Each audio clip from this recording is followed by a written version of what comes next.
A generation goes, a generation comes, yet the earth stands firm forever. The sun rises, the sun sets, then to its place it speeds, and there it rises. Southward goes the wind, then turns to the north. It turns and turns again. Back then to its circling goes the wind.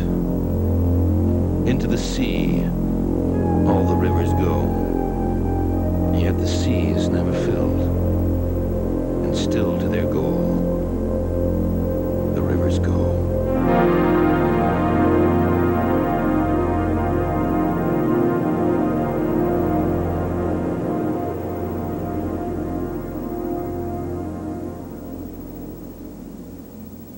I keep seeking tradition. I don't know what it is. When I think I've got a handle on it, all of a sudden something else happens. Last year I thought I knew what the tradition was. This year, looking at our centennial, 100 years old, I'm not sure. I'm very grateful that someday somebody might consider me part of the tradition and what I have done, but I don't think any individual becomes that tradition. I think it's a collection of individuals who are remembered individually for what they did, but are remembered collectively because they were part of something much bigger. And they continually pursue that, and they continually look back and say, I wonder if Cy would have approved of this.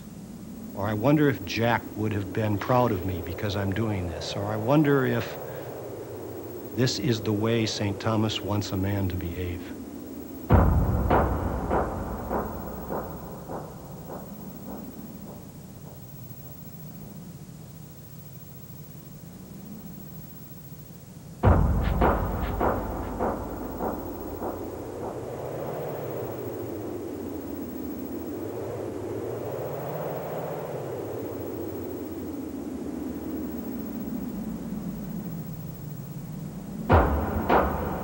St. Thomas Academy Crack Drill Squad exemplifies pride, dignity, and excellence.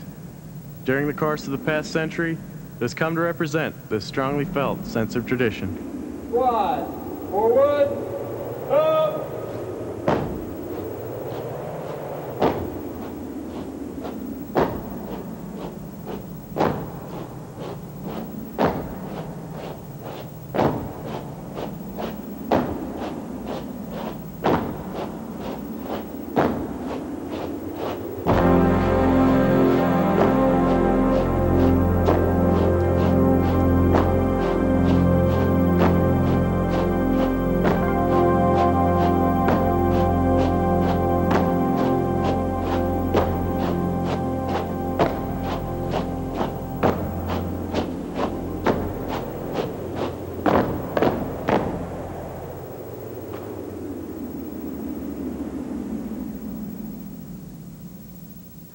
The thing that in my memory that impresses me most is thinking back at the friendships you developed at St. Thomas Academy, and not only with your classmates, but the classes before you and behind you. And after a 25th year reunion and having them all come back, it's incredible to see that those friendships endured so very long and are easy to pick up 25 years later as they were the day you left. I think what I was going to say where, you know, that's the place where I learned to love learning. In 1901, Fred Taylor joined the faculty of the academy to teach the minims, that's the younger people. And when he was asked what courses he taught, he started to describe them, and he taught almost everything. One of them was to teach Palmer method. And that was a method that you did O's for a long time and up and downs and so forth. He used a pen something like this, which was just a plain old steel pen. And this one is of the period. And you dipped it into an inkwell such as this. This inkwell was found when 25 years ago, or a little bit more, 25 years ago, when they were building the Murray Hall on the campus of the college. And I got permission of the Round Horse Corporation to go in there and dig where I thought Lake Meneth was, which was the original lake on which the school was founded. And I found the original line of the water and then the silt that was in there, and I dug into that and came up with this particular inkwell, which would be maybe 90 years old, a Sanford inkwell. Apparently at the last day of school, this particular student said no more teachers, no more books, and no more Palmer method, and threw this into Lake Minneth, where it remained for the next maybe 80 or 90 years. When I was a freshman, I was very serious, you know. You always get the breed of freshmen there, you know, kind of scared and everything. And I was real small when I came here. And I looked I was a freshman and I had a senior tie for me at first.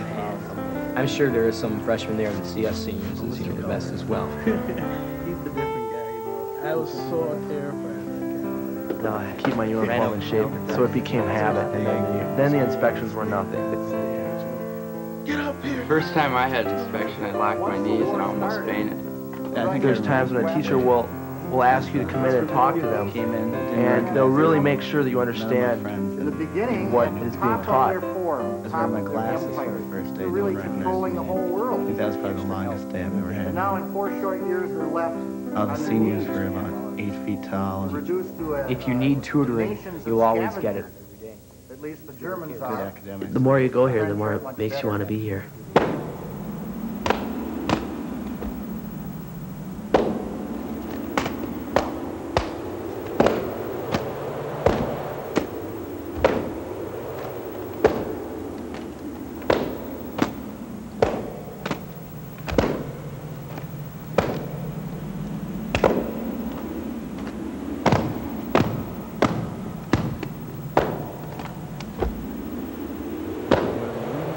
When our sons came along, I remembered enough about this place that I didn't care where they went to college, but this was the high school they were going to go to.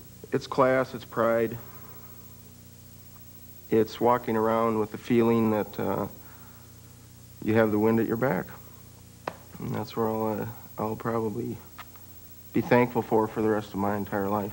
I never realized it when I was at St. Thomas, but it's a value-based education. And there's a morality out here that permeates the whole place. And I'm talking about religion. I'm just talking about putting a value and a morality to most everything you do. And I was on a retreat with the 2 boys, father and son retreat, and it came out in spades. Every kid that was there has this as a part of his daily life. The thing was that I think I told them how I felt the military had been of help to me in many ways, and in helping to find my own identity and helping to be able to lead other people when I was qualified, and also to respect legitimate authority. St. Thomas has changed a lot in many respects. We have another campus. But really, it hasn't changed in those things that we'd like to have the same. These values, the value of respect for learning, respect for religion, there's a sense of continuity and a sense of tradition.